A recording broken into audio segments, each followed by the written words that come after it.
지난번에 커뮤니티 시설을 얘기하면서 약간 재택근무를 보조할 수 있는 어떤 업무의 공간이 있으면 좋겠다 이런 말씀도 드렸었는데 뭐 그것과 연관해서 직주근접이라고 하죠. 이제 저희가 사는 곳과 일하는 곳을 어떻게 가깝게 두고 그것이 왜 중요하고 어떤 새로운 삶의 그 라이프 스타일을 만들어낼 수 있을지 뭐 그런 부분들을 또 한번 얘기해 보고자 합니다. 코로나라고 하는 것이 굉장히 그 전과는 다른 방식의 어떤 근무 환경이라든지 아니면은 뭐 교육 환경이라든지 이런 것들이 등장을 한 것 같습니다. 그래서 그런 것들이 어떻게 우리가 사는 주거 혹은 이제 아파트에서 반영될 것인가, 이제서부터 이제 그런 얘기들이 시작이 될 것 같아요.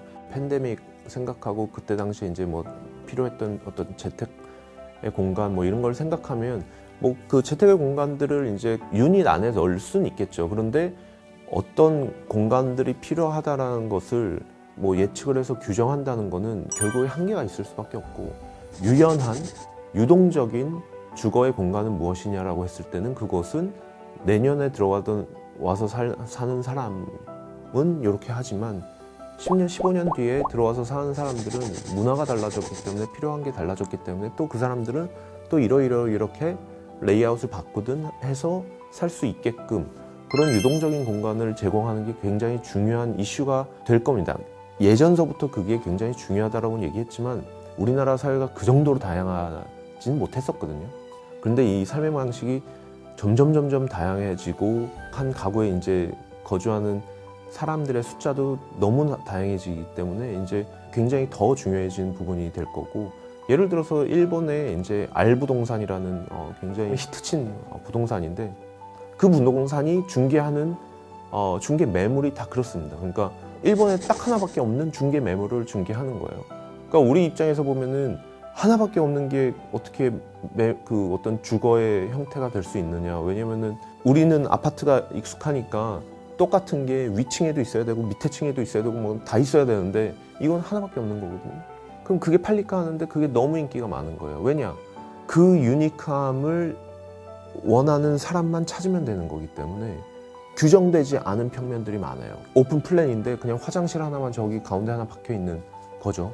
그러면은 들어와서 사는 사람들이 그러면 뭐 방도 만들어야 되고 뭐 못 돼야 되고 이거 너무 불편한 거 아니냐라고 얘기할 수 있지만, 어떤 사람은 방 없이 지내는 게 더 원하는 사람들도 있는 거고, 혹은 방을 만들더라도 자기가 원하는 방식대로 방을 쪼갤 수도 있는 거고 나눌 수도 있는 거고 하는 건데, 그 모든 것들을 우리가 예측을 해서 규정을 해서 만들어내는 순간 이것의 수명은 사실 굉장히 짧을 수밖에 없죠.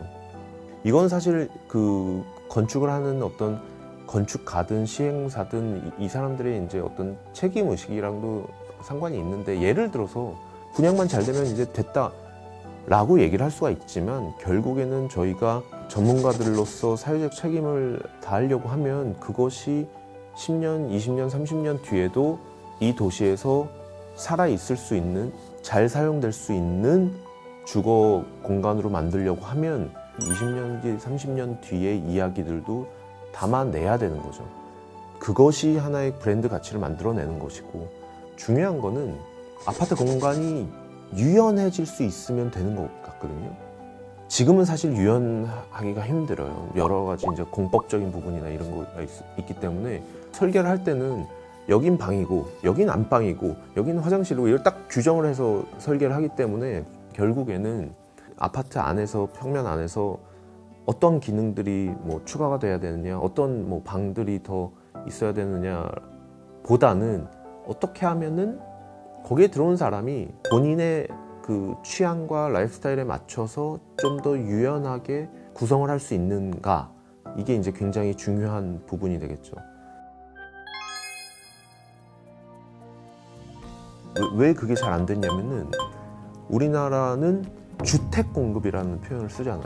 그러니까 우리가 막 지금도 뭐 우리가 여기서 막 주거 얘기하지만 그건 우리끼리 얘기고, 사실은 아직도 정부나 이런 데서는 주택 공급이에요. 주택 공급이 물량이에요, 물량. 주거 단지를 어마어마하게 크게 만들어요. 그거의 대부분은 이제 아파트 단지가 되는 거잖아요. 그러니까 거기는 주만 있는 거, 주. 직이 없는 거잖아요. 사람들 사는 데는 저기 있는 거고 일하는 데는 저기 있는 거고 막 여기를 왔다 갔다 하는데 막 하루에도 막 몇 시간씩 도로에서 낭비를 해야 되는 거고 이게 이제 굉장히 큰 부분인데 우리나라에서도 요즘 얘기가 나오고 있지만 15분 도시라고 하는 개념이 앞으로 우리가 좀 더 건강한 도시 개개인의 시민이 건강한 삶을 살기 위해서는 15분 도시라는 개념을 추구해야 되지 않겠냐라는 얘기가 많이 나오고 있고 실질적으로 우리나라에서도 그것을 할 수 없는 것이 아닙니다. 그쪽 방향으로 충분히 나갈 수 있다고 생각합니다.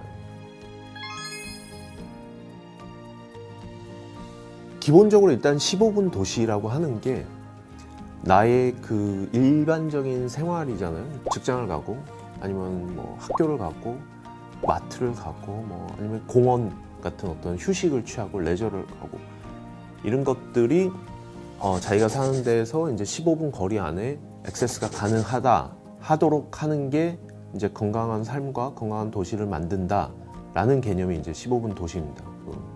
그런데 그러면 그동안 왜 그게 안 됐냐?